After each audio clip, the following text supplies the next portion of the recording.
the grip of his mighty love. We've only glimpsed his vast affection, heard whispers of his heart and passion. It's pouring down. Your love is deep, his love is wide, and it covers us. His love is fierce, his love is strong, and it's furious. His love is sweet, his love is wild, and it's waking hearts to life. The Father loves and sends his Son. The Son lays down his life for all. He lavishes his love upon us. He calls us now his sons and daughters. He's reaching out.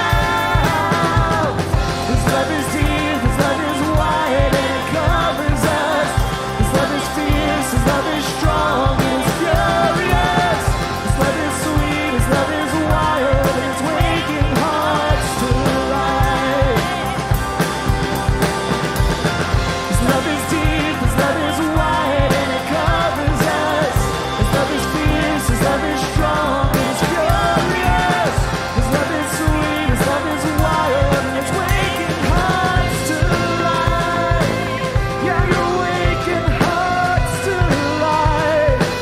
Yeah, you're waking hearts to life with your love, with your love,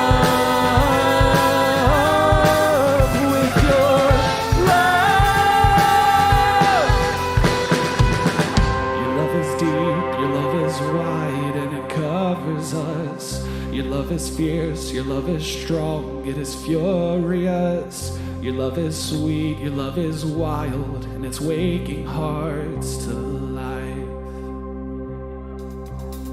Oh, love is deep, his love is wide, and it covers us. His love is fierce, his love is strong, it is furious. His love is sweet, his love is wild, and it's waking hearts to life. Oh, his love is deep, his love is wide, and it covers us. His love is fierce, his love is strong, and it's furious. His love is sweet, his love is wild, and it's waking hearts to life. Oh, oh, whoa, oh, oh,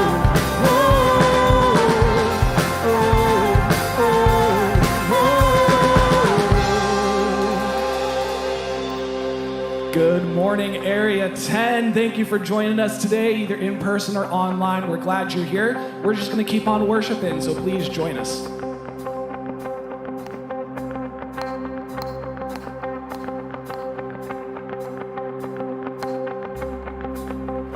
I was buried beneath my shame. Who could carry that kind of weight? It was my tomb till I met you. I was breathing but not alive. All my failures I tried to hide. It was my tomb till I met you. You called my name and I ran out of that grave, out of the darkness into your glorious day.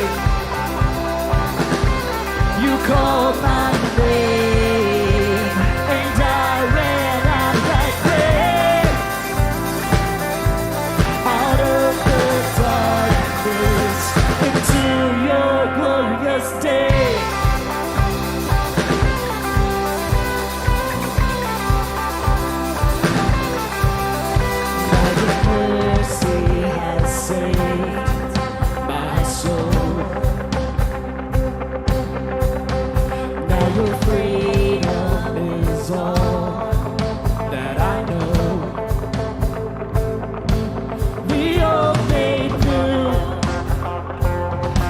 Jesus, when I met you, you called my name, and I ran out of that grave, out of the darkness, into your glorious day. You called my name, and I ran out of that grave, out of the darkness, into your glorious day.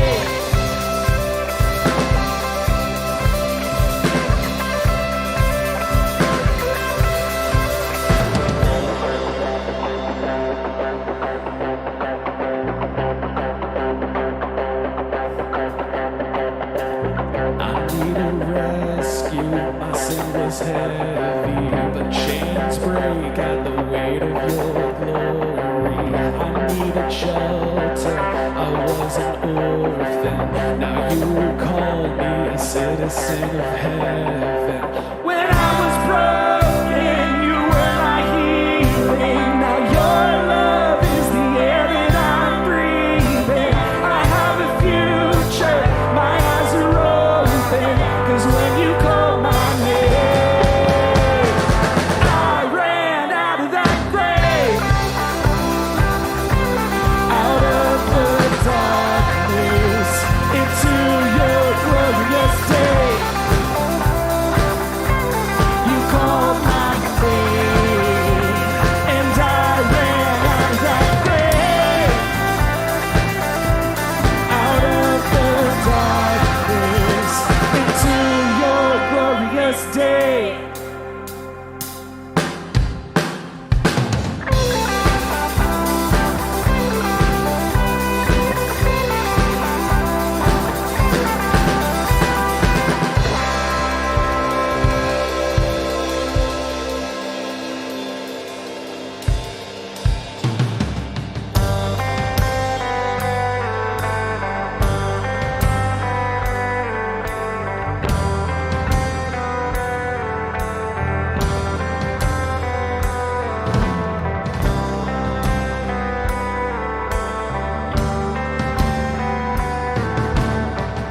My hope is built on nothing less than Jesus' blood and righteousness. I dare not trust my sweetest frame, but wholly trust in Jesus' name. Christ alone, cornerstone, weak made strong, in the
Dressed in his righteousness alone,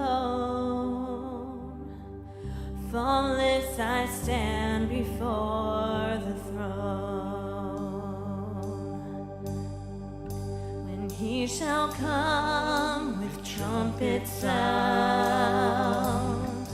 oh, may I then in him be found, dressed in his righteousness alone, faultless I stand before the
Abba, Father, we thank you for this day. We thank you that we had the opportunity to come here and worship you freely and openly, God. I pray that as we go into this time where we listen to Topher speak the words that you've prepared for us, help us to focus, help us to see what it is that you want to say to us today, Lord, and help Topher just pour the words out that have been put onto his heart to us today, Lord. So God, thank you for this day. Help us to make the most of it. In your name, amen. You can be seated.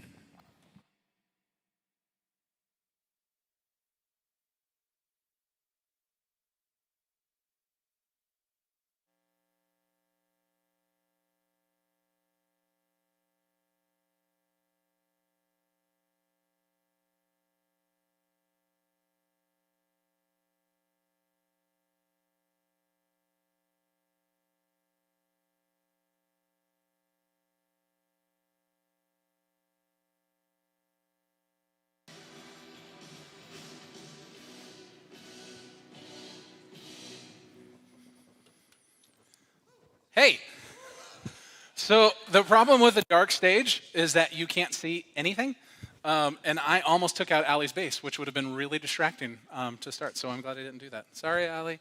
Hey, my name is Christopher. A lot of people know me as Topher. If I haven't had the privilege to meet you yet, hello. I am the campus pastor. I don't know. Who am I? Who am I? I am the Connections Pastor here at Area 10 Church. I am glad that you all are here in person, or if you're watching at home or in the future, hello, and I am glad to be here as well. A few years back, the magazine Vulture had an article entitled, "Is there something psychologically unhealthy about being a fan?" And they interviewed quite a few different psychologists to just kind of get a good gauge and a good idea. And it was essentially an overview of how fandom has gone from really idle interest and things that we just enjoy to something a little bit deeper and a little bit darker. You don't have to look far, right, to see like intense fandom gone awry. I know I don't have to look far from my own life. I could think of one of the most all-encompassing arguments that my wife and I had was over the show Lost. I love the show Lost. I still love the show Lost. And it was the season 3 finale. And at the end of it, I was like, oh my gosh, that was incredible. What's going to happen? And she's like, oh my gosh, it's not even that good of a show. And I'm like, what? I can't even look at you. I don't know how to interact with you. Now, granted, I'm a very passionate person. I have very strong, I say passionate, it's really opinionated. I have lots of strong opinions. I have things that I'm a big fan of. I'm a huge fan of Marvel movies, okay? I think they are far and away better than DC movies, especially DC movies with Zack Snyder's name attached to it. Now, I'm sure that Zack Snyder is a very nice gentleman. I just don't like his movies. I love the Harry Potter books. I think they're incredible. I tried to read Twilight. I wanted it to end. It was like trying to read a 14-year-old girl's diary. It was not a good fit. I don't understand the appeal at all. My love for Disney and Disney parks is well documented. To the point that when someone says, I just don't get it, I don't like Disney, I have no idea why you'd want to go to Disneyland or Disney World, there's a part of me inside that goes, yeah, we can't be friends. Like I don't know how to do this. I have film franchises that I love, Indiana Jones, Star Wars. I could have very intense debates on why I think the New Orleans Saints are one of the best teams ever in all of the NFL, even though their record does not show that. I can have arguments as to why I think the Foo Fighters are one of the best bands of all time. I could talk about all kinds of things with great passion because that's what we do, right? We get these interests, we get these things that we're just like, oh man, yeah, this is my thing. And then when people don't like those same things, we get a little stirred up, right? I'm assuming it's not just me. Hopefully it's not just me. That would be unfortunate. But I think all of us share that there's these things, there's these people, there's these ideas that we get so amped up about that we dig our heels in. And if we come up against someone who doesn't appreciate the same things or doesn't see the value in them, we want to fight. We're like, okay, all right, let's Mortal Kombat this. I'm going to make you see my point. And if you don't, we're done. We're done. Relationships continually are broken over the dumbest stuff.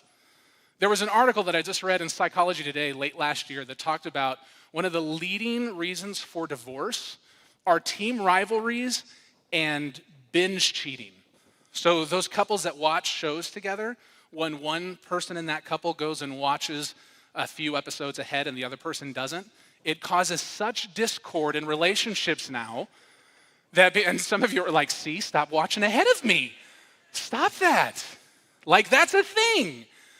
It's not hard to look in the media, to look at what's going on around us and hear about people sobbing uncontrollably at a Harry Styles or Taylor Swift or BTS concert. It's not unknown to know someone who has thrown undergarments on a stage at a rock concert. It doesn't take much to hear about stories where people have resorted to violence in movie theaters or comic book conventions. It's all too normal that brawls break out at sporting events and even political events nowadays, because when people disagree with us, we don't know how to handle it that well anymore.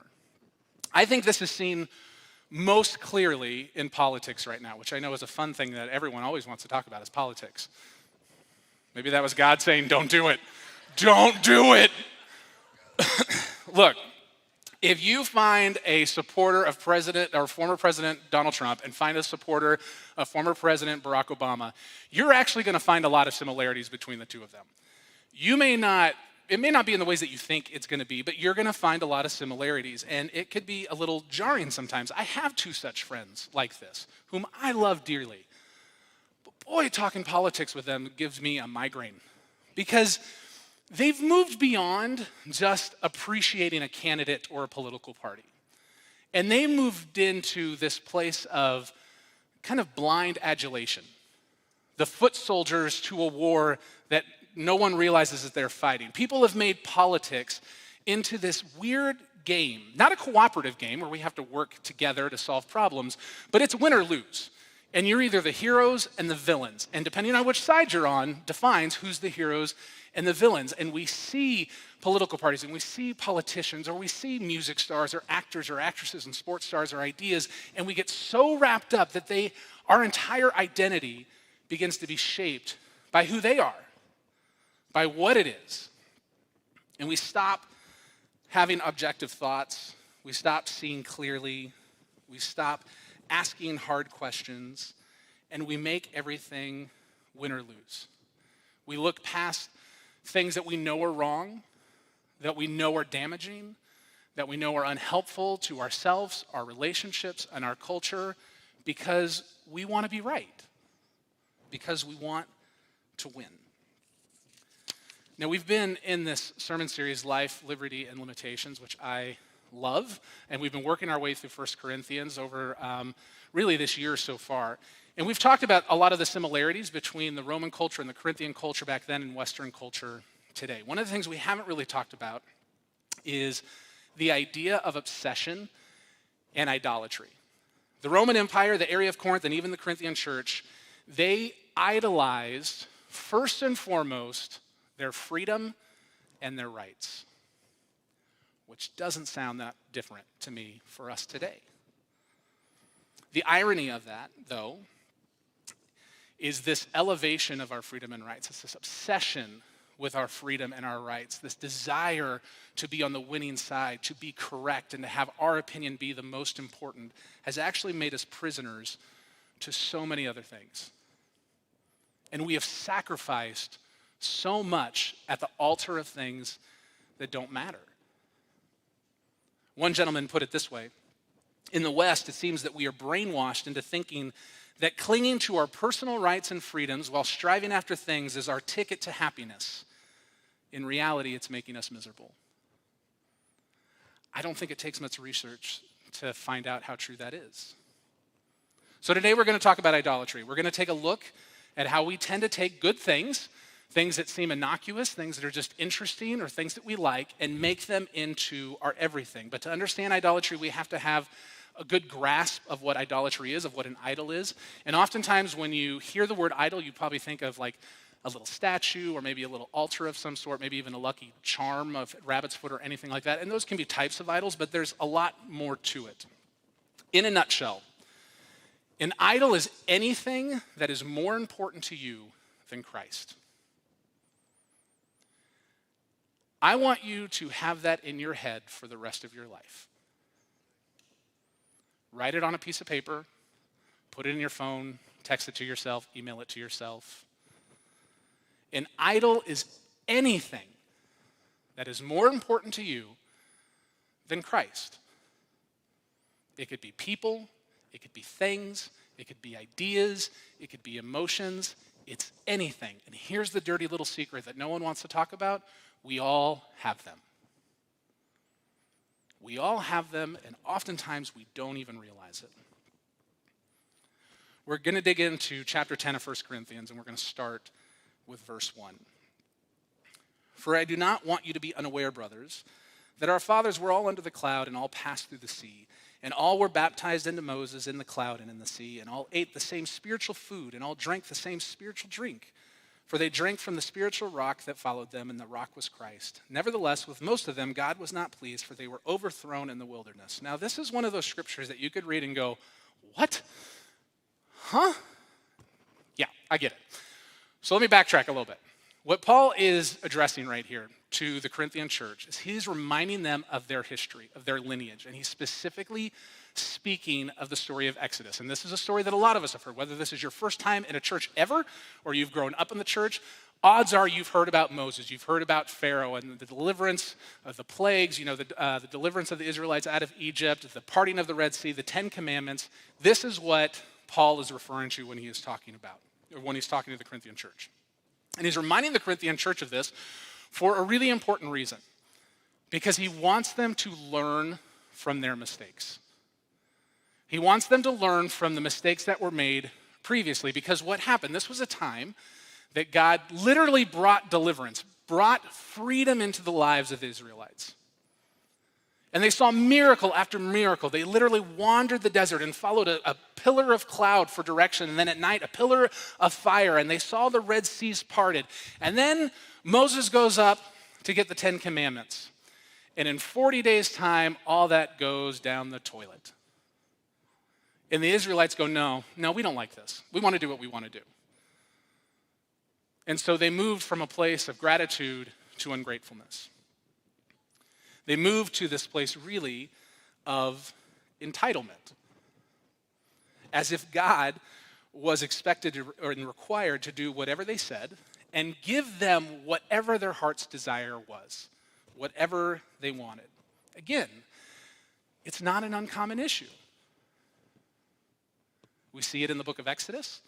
We see it thousands of years later as Paul is addressing it. We see it now today, this collection of things that we have in our lives that we have made more important than Christ. This reality where we chase after everything we want, every shiny trinket, everything that we think is going to give us hope or purpose or value or peace. And we just keep chasing after everything we want and chasing after everything we want and chasing after everything we want and ignore everything that we actually need. This is what the Israelites were doing. This is what the Corinthian church was doing. This is what we today still do. How easy is it for you to move to a place of ungratefulness? To move into that place of entitlement? Because I'll tell you, for me, it is really, really easy. Because that's the cultural blanket that we kind of snuggle under, isn't it? Like that blanket that says, you know what, the customer is always right. Oh gosh, I hate that saying so much. Listen, okay, I was a general manager of a retail store for years. And my particular store in Nashville, my district manager and I would butt heads a lot. Our personalities were different. And he would come in my store, and his name was also Christopher, which made it weird and awkward. He'd come in, and he goes, listen, Christopher. I'm like, oh boy, here we go. Man, your metrics are great.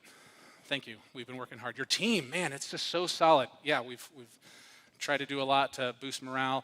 And you know, you've got a great reputation in the community. Like you have these great partnerships with designers. Yeah, no, it's great. And he goes, but we keep getting these emails every now and again from a few customers that say, I am so unhappy because I didn't get what I wanted. You got to remember, the customer is always right. And instinctually, I was always like, nuh-uh.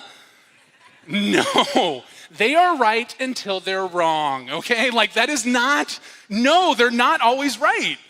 Like that's just not a thing. And this particular customer, the last time he did this, I remember she had purchased a table like 6 years prior before I was even the GM of this store.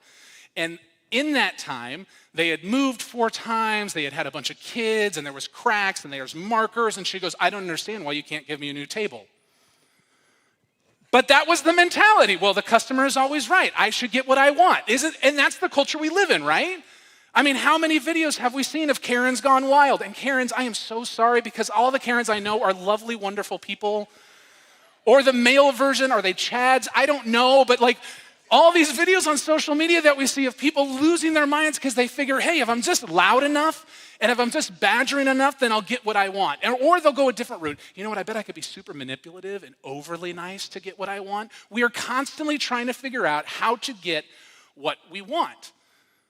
We go to places like Chipotle and Blaze Pizza, partly because their food is good, unless you get a stomach bug. But mostly, think about it. We get to dictate exactly what's going to go in our burrito or on our pizza without ever actually having to do the work. It's great. It is the most American thing in the world. We get to outsource the hard part and enjoy what we want. How often have we heard, or how have you said yourself, don't tell me what I can and can't say. I have the right to do whatever I want. I'm an American. Well, cool, me too. One of the best things about freedom is that it's freedom, and we get to have choice, and we get to experience the joys of freedom. But man, freedom can be a real big pain in the tuchus. It could be such a big curse, and we see this time and time again. Look at our culture and how tribalized it has become. Because we think if we're loud enough, then we'll get what we want. But nothing ever changes. All it does is it attracts other loud people. So now you have a loud mob versus another loud mob, and no one's actually listening to each other. No one's actually caring for one another. Nothing is actually getting done. We're all just yelling at each other. And you know why? Because we've taken God at a first position. It's kind of the big theme throughout 1 Corinthians, and we've talked about this a couple different times in different sermons. When you take God out of first position, everything else gets out of alignment. Idols, they come in many forms. Some that you think of, things like money, sex, and power. But sometimes they come in forms that you don't expect. Your emotions, your opinion, your political persuasion, even good causes. Idols come in so many different forms and can capture our attention and hearts in so many different ways that we don't even realize it, and we miss the fact that, listen, idols are never satisfied. They always demand more of you. And you will always have to sacrifice more and more at the altar of whatever your idols are to appease it until finally it consumes you and destroys you. Kyle Idleman in his book, Gods at War, says, idolatry isn't just one of many sins. Rather, it's the one great sin that all others come from. So if you start scratching at whatever struggle you're dealing with, eventually you'll find that underneath it is a false god. What you were searching for and chasing after reveals the God that is winning the war on your heart. And make no mistake, there is a war going on for your heart and your mind and your soul. Paul continues, verse 6. Now these things took place as examples for us, that we might not desire evil as they did. Do not be idolaters, as some of them were. As it is written, the people sat down to eat and drink and rose up to play. And that sentence, rose up to play, is a euphemism. And I'm not going to go into the details of that euphemism. But the whole concept is that in that 40-day period when Moses goes to get the 10 Commandments, even though they've experienced all these blessings, even though they've experienced this freedom, even though they've experienced provision and seen miracles, they decided, you know what? We're just going to give in to every base desire we have so that we can make ourselves feel good in this moment. Paul continues, we must not indulge in sexual immorality as some of them did, and 23,000 fell in a single day. We must not put Christ to the test as some of them did and were destroyed by serpents, nor grumble as some of them did and were destroyed by the destroyer. Now these things happened to them as an example, but they were written down for our instruction. Again, learn from their mistakes. And how many times have we heard that in our lives, right? Learn from other people's mistakes. Learn from my mistakes. And what really happens? In one ear and out the other. Or it'll go in and we'll go, yeah, but that won't happen to me. Won't it though?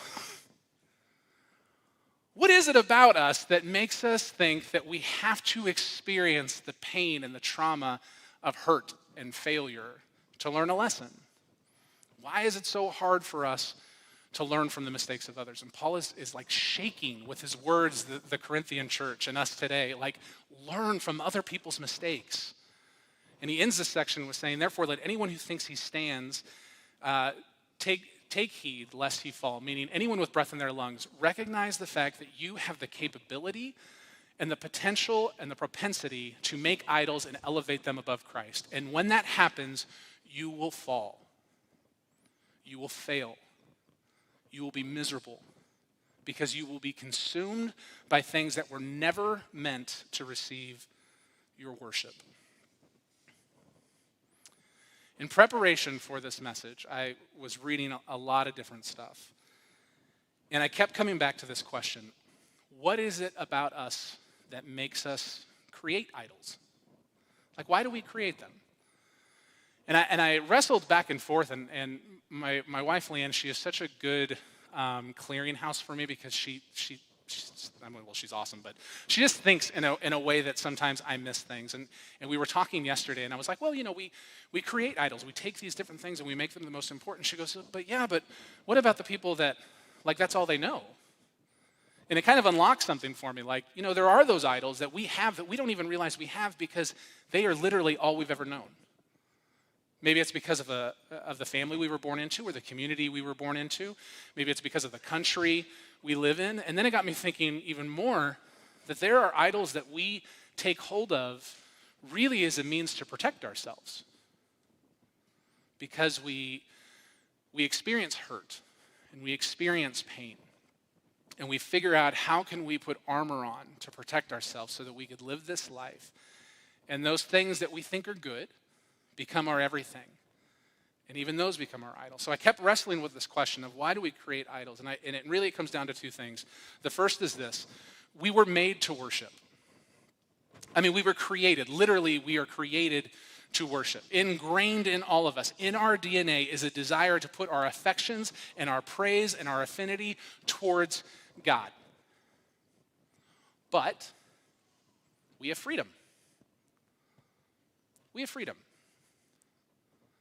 Which means we get to choose who or what we worship.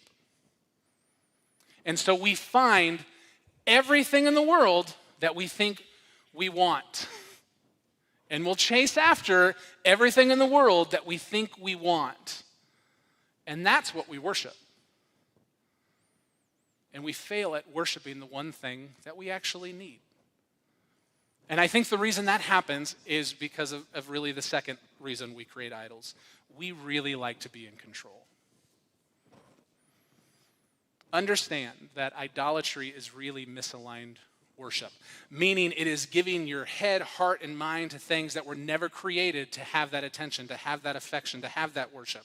When I was talking with my daughter about this message, she was really proud about this, by the way.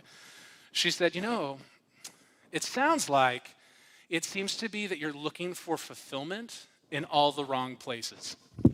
And then she does this little mic drop move. And I was like, oh, no, that's actually really good. That's exactly what it is. We are looking for fulfillment constantly in all the wrong places. It boggles my mind that in 40 days' time, after everything that the Israelites saw, they got to a point where they tell Aaron, Moses' brother, hey, we want you to make us a golden calf. It's essentially them saying, look, we're tired of waiting. We want to take things into our own hands. And that's exactly what they did. Psalm says, seek first the kingdom of God. But here's the thing. We can't control the kingdom of God. So we don't seek it. We seek out the things that we think we can control. That makes us feel like we are in control. And so we take God and we take Christ out of the equation altogether. David Platt says in his book, Radical, we are settling for a Christianity that revolves around catering to ourselves when the central message of Christianity is actually about abandoning ourselves. We desperately need to explore how much of our understanding of the gospel is American and how much of it is biblical. And N.T. Wright, one of my favorite philosopher, theologian guys, he says this: when human beings give their heartfelt allegiance to and worship that which is not God, they progressively cease to reflect the image of God. One of the primary laws of human life is that you become like what you worship. What's more, you reflect what you worship, not only to the object itself, but also outward to the world around you. Those who worship money increasingly define themselves in terms of it and increasingly treat other people as creditors, debtors, partners, or customers rather than as human beings. Those who worship sex define themselves in terms of it, their preferences, their practices, their past histories, and increasingly treat other people as actual or potential sex objects. Those who worship power define themselves in terms of it and treat other people as either their collaborators, competitors, or pawns. These and many other forms of idolatry combine in 1,000 ways, all of them damaging to the image-bearing quality of the people concerned and of those whose lives they touch, meaning that our idols are not only destroying our lives, but they're destroying the lives of the people around us. So what do we do with that? How do we identify our idols? And maybe you don't want to identify your idols. That's a good possibility. The first thing I was thinking of, an easy way to probably identify your idols, is look at your bank account. I bet if you look at your bank account, you'll see pretty quickly what's actually most important to you. Or you could look at your schedule, kind of same thought process. I wrestled back and forth with what are some good ways that we can really hone in and identify what our idols are. And I think I boiled it down to 4 questions, and 4 filters, if you will. The first is this: do you plan your life around it? All of us plan our lives around things, right? Maybe it's kids. Maybe it's a quest for a spouse. Maybe it's sporting events or hobbies. I think the thing that I see most that people plan their lives around is work and career. How much of our lives are planned around our jobs? And not just to make money, that's a part of it. But what I see more than anything is the sense of validation and achievement that we crave in our workplaces. And our lives become planned around it. It's heartbreaking how many kids that I talk to, how many spouses I talk to who love their parent with everything in them, but don't feel like they know them at all. But they got another promotion. They were able to buy a bigger house and have more toys, but they're never around. Which really, I think, speaks to the silent underlying idol that so many of us in the West have: comfort. We plan our lives around trying to be comfortable. And I want to be super clear. If you're comfortable, that is the most dangerous place for you to be. Time and time again, it is when we are comfortable that we are most susceptible to making the dumbest decisions we've ever made. But that's what we do. It's baked into the DNA of Western culture. We work hard so we can play hard, so we can be comfortable. Listen, you weren't created to be comfortable. And if you're a follower of Christ, you certainly aren't called to be comfortable. You're not called to the American dream. You're called to the kingdom of God. But we keep going over here because we think we can be in control. Do you plan your life around it? The second is this: do you value it more than you value people? Let me be really transparent. One of the idols that I have struggled with my entire life is the idol of time, particularly my time, my personal time. And listen, time on its own, it's not a bad thing, right? It's a good thing. Sometimes you need that time of rest, that reflection, that time of peace, that time to just sit and listen to God and just be refreshed. But sometimes it goes too far. And what I didn't realize for a very long time is that when I was young, I was scared. A lot. And so I figured I have to protect myself all the time. Whether it's from a real threat, a perceived threat, or an imaginary threat, I felt that I had to protect myself. And I came to realize quickly, if I'm by myself, I don't have to protect myself anymore. I don't have to worry. I don't have to be afraid. And so as I grew up, as I got to college, as I got into ministry, as I started a family, that aspect of my life ruled my life. And my family will be the first ones to tell you how much that made them suffer. It was lost on me that even though that quiet time, that personal time is good, that it's needed, that somehow in my mind I thought, well, I don't need to protect myself from myself. I could be just as damaging as anybody else. Do you plan your life around it? Do you value it more than people? Does it kick up big emotions inside of you? Particularly anger. And listen, anger is never the real emotion. That's the presenting emotion. There is always something behind it. But what are those things that just you go from 0 to 100 just like that? You just get so angry. That could be pretty telling.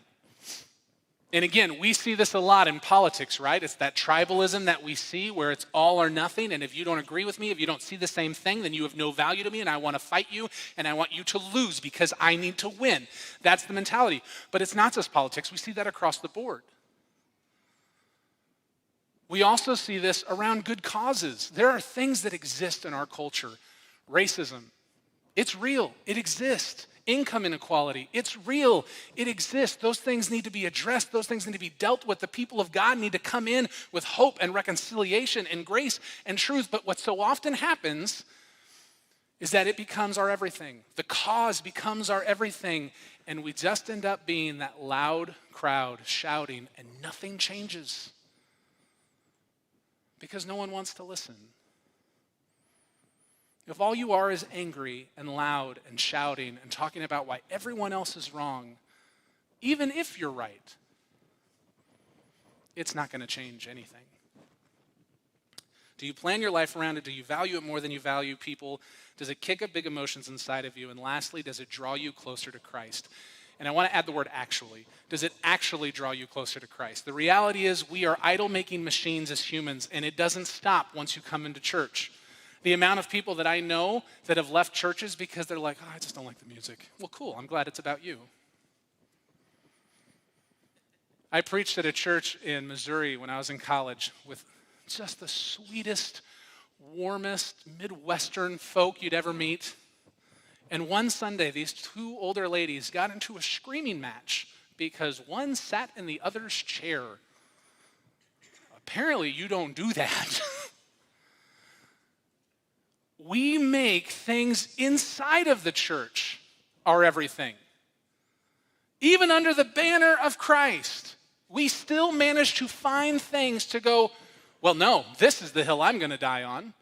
This is the thing that I'm going to fight for. This is the thing that I'm going to fight about. What?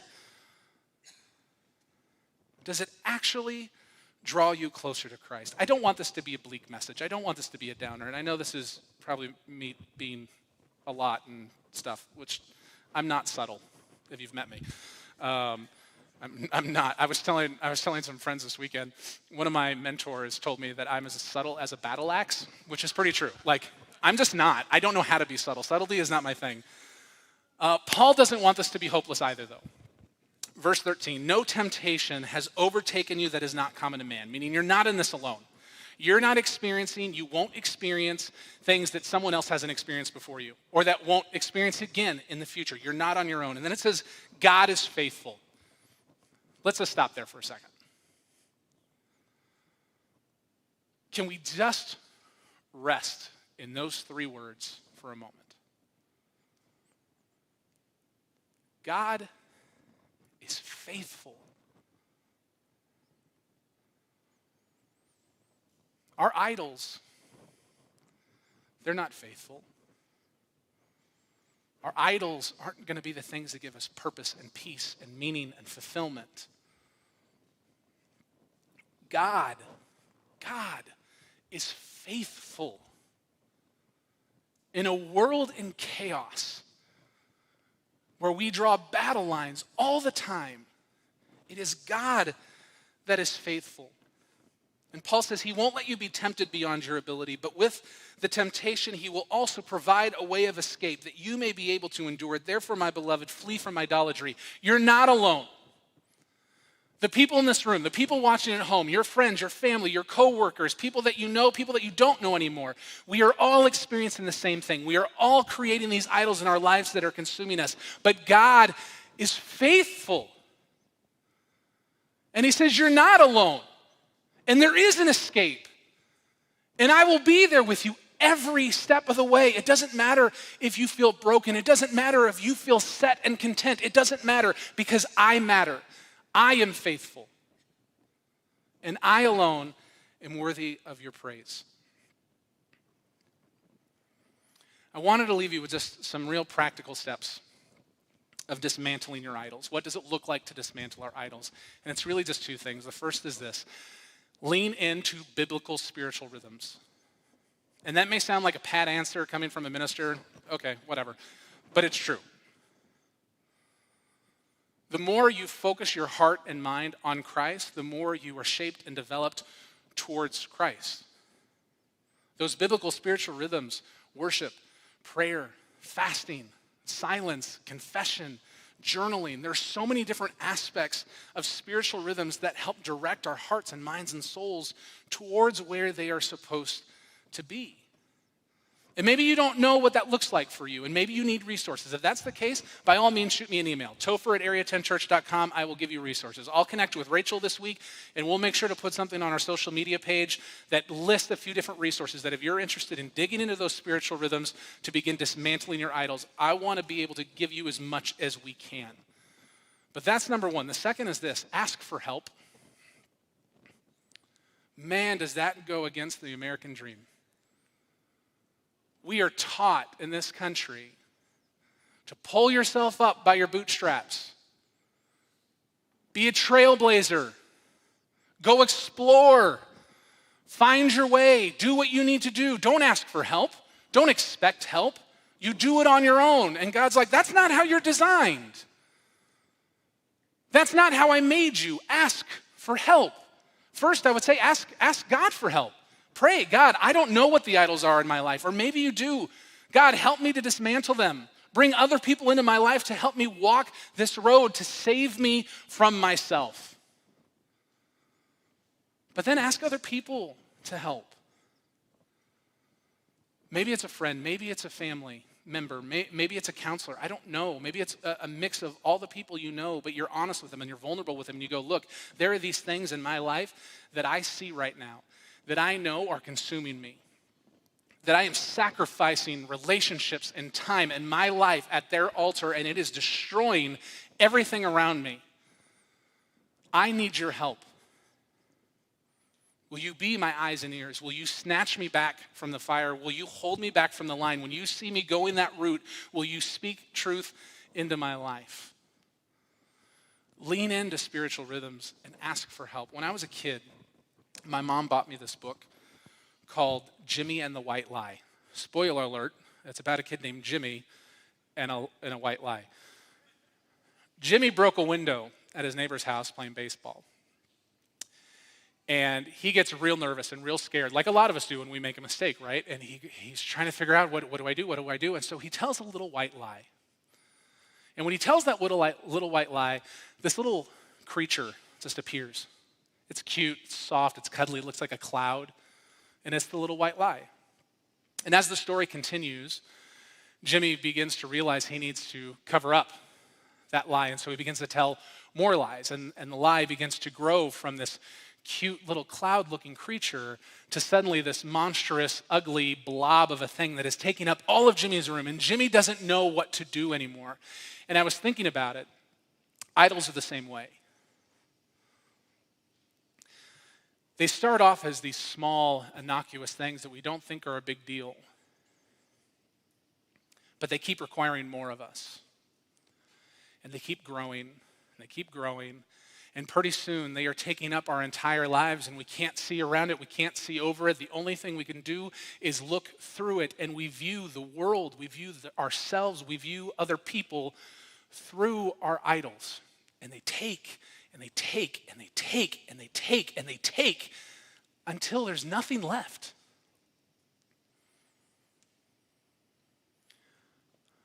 Our idols will not give you fulfillment. They won't give you purpose that lasts. They won't give you the peace that you crave. They will just consume you. But we have a choice. That's the great thing about freedom, is that we have a choice. And ultimately, that choice is yours.